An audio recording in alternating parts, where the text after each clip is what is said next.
ያዝ እንግዲህ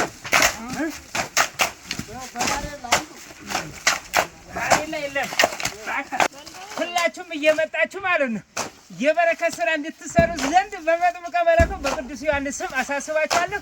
ሁላችሁም ጧፍ፣ ዕጣን፣ ዘቢብ፣ ሻማ ይዛችሁ እንድትመጡልን ዘንድ በመጥምቀ መለኮት በቅዱስ ዮሐንስ ስም አሳስባችኋለሁ ማለት ነው።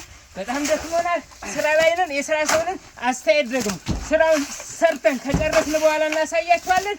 በኮሜንት መልስ ትሰጡናላችሁ።